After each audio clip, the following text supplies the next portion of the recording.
Hi, Alex here. Another video about a little bit of agile insights, and this video is going to be about prioritization, which isn't really very agile. Well, it's not agile. Certainly can't take ownership of prioritization. Doesn't matter which way you're working. There's a need to prioritize in your life or in business. But what I want to talk about is some of the differences between traditional way of working and agile, and I want to talk about really what's important and why prioritization is so important in agile. Because if you're doing a traditional way of working where you get your plan, once you've done that plan, you may have prioritized some stuff in there. You just work to the plan and you don't need to know that prioritization because all the tasks are laid out. If you're working agile, you don't have that level of planning. You have a roadmap so you know what you want to do first, but you've still got to do that prioritization on a regular basis, and that's really the core of it. So this video is not going to be about how to do prioritization. It's going to talk about I'm going to talk about some of the principles of prioritization with you. So to do this, let's first have a look at some traditional ways of prioritizing. So normally it'd be done once. As I say, you'd put a plan together and it'd be very much a commander based. This is what I want doing in this order. Now, when you do that prioritization, it would be done by a project manager, and the kind of considerations you'd be doing would be cost, resources, and schedule. And you'd be looking at those things. If you've watched some of the videos about what we prioritize in traditional, it is cost. What we manage is cost and schedule, and in Agile we manage scope. So in traditional ways of working, we really look at the cost and schedule and prioritize based on that. The other thing is, because we're doing that big build and just doing one big release at the end, it doesn't really matter about which order you do them as long as they're all done by that date. Agile works totally differently. Once we've done something, we want to ship it. So we want to make sure we're doing the highest value things first. The other thing about traditional ways of prioritizing, and this is I've been through this a few times, particularly in business cases, must have, nice to haves, preferables.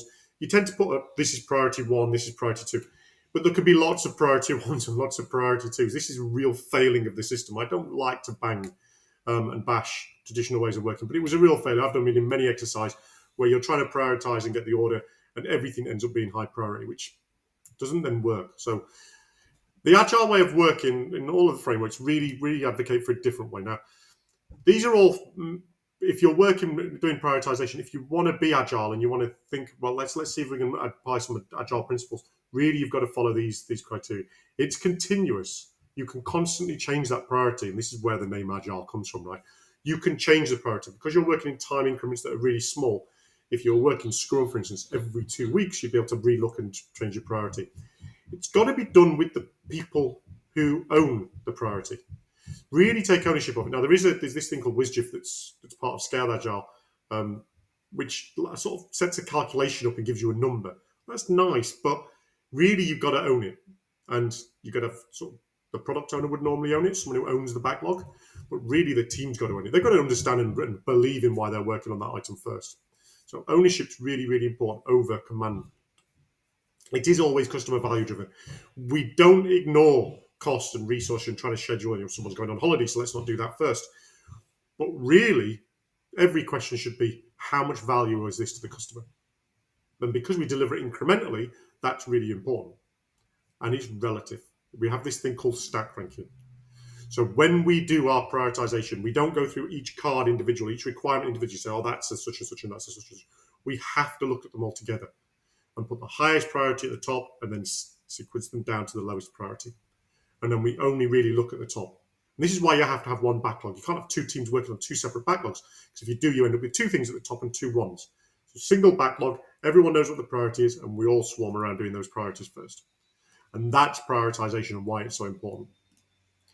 Try to keep these videos nice and quick. If you want more information about some of those other concepts I discussed, my website's got an entire playbook.